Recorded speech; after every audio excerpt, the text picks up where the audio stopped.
Hey everybody, it's your boy Onyx. Today I'll be showing you how to hook up a retro NES. Now, it's very old school, has its own parts and stuff. That's how old school it is. Look at the controller. You need to screw this in, screw it in, not just plug it, screw it.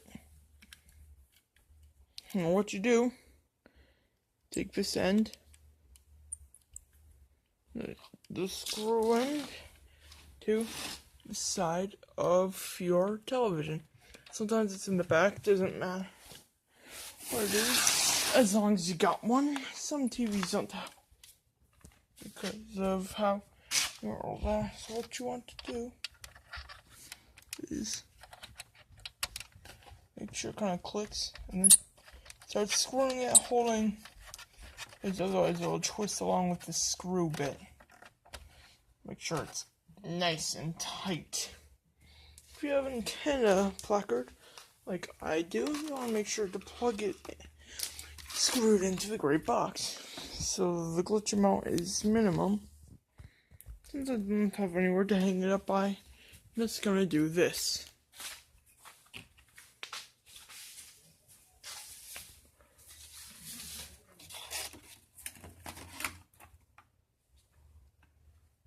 Ooh. Doesn't work properly. What I'm gonna do is I'm just gonna, there we go. That should work. Luckily this cable is very long.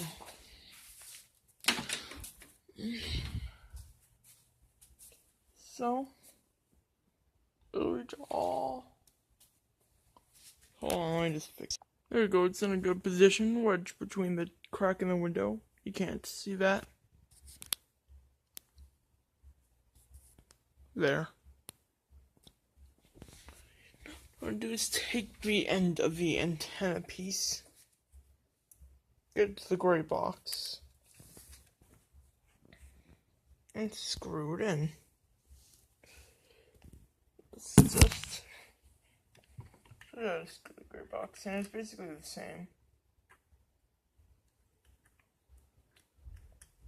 Just in case you wanna plug it in so it clicks, if you're holding it straight, and then twist it in exactly as you do the wire to the television. The antenna cable into that gray box. Okay, now what you want to do is get the cable that attaches to the gray box, the other end, not the end you plug into the TV, and you plug into the system, as you can see here.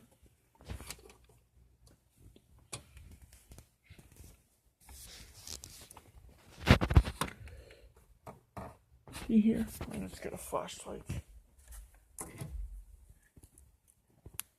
kind of dark.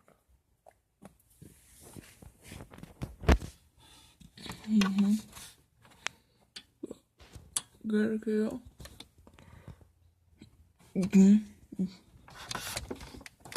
I'll get it in front of me. There we go. Shh, give it a shove. It's in there tightly. Next thing you want to do is plug in the power supply. Now, this thing gets very warm very quickly. So what you want to do is plug it into a top, so it doesn't much power. So it doesn't have to go on and all this stuff. And here's a little known fact: there's a little more power on the top than there is on the bottom. So plug it in that little plug hole next to that, kind of looks like a square. Do it firmly, make sure it clicks. Next thing you want to plug in, I don't know, so many plugs, is the control paddle. Regular paddle. Back then they were called paddles. Let's get the paddle. This thing is perhaps the easiest. There are these oddly shaped things in front. Something you want to blow into. So you make sure it lines up all the system and plug it in. Presto. It should turn on.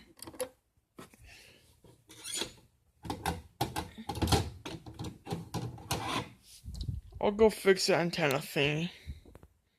So there. Another game in there. Where'd I put Super Mario Brothers? Oh, right there. You can put it in without a Game Genie. Gonna warn you though. I'm tricky to get it to turn. You want to make sure it's on TV antenna. Channel 3. Do it in. That would happen. But you can also use a Game Genie. I do have a couple there, just in case one of them do not work. What you want to do is blow into the cartridge, plug it into the Game Genie, blow into the Game Genie, and put it into the system. Hit the power button.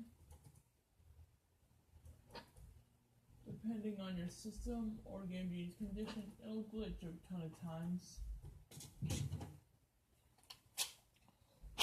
So just keep blowing.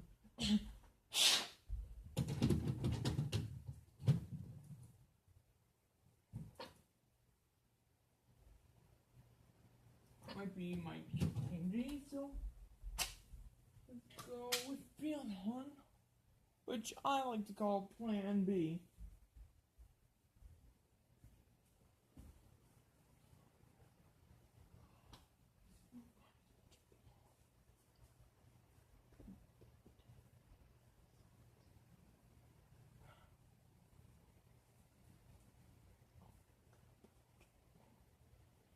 Okay, so can't find the other Game Genie right now.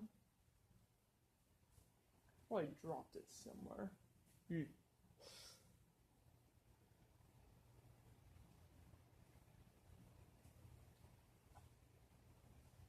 don't recall hearing anything drop on my way down.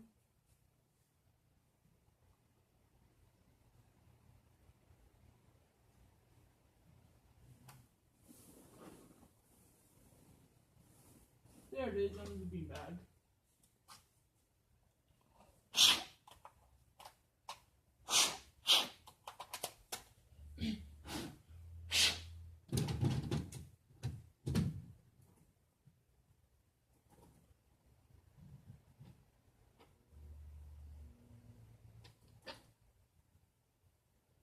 Might take a few tries. I was lucky to even get this thing working. To like even get it to turn on.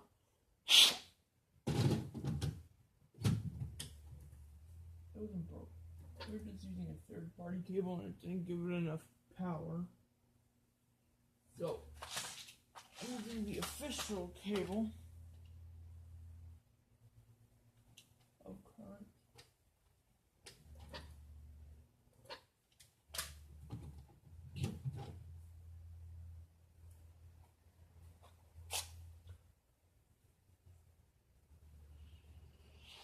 I'm gonna put that around the antenna thing. Come back to air. On that antenna.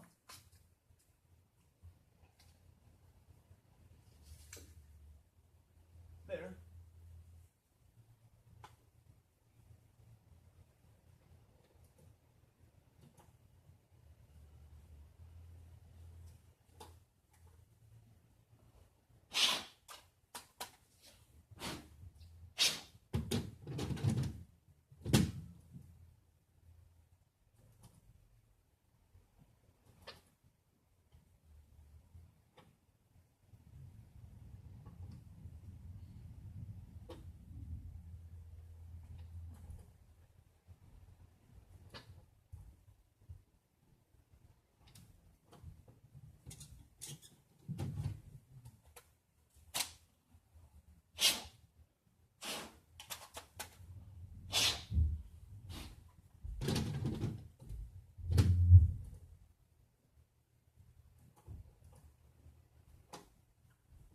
I showed you how to hook it up, so I can leave. Bye.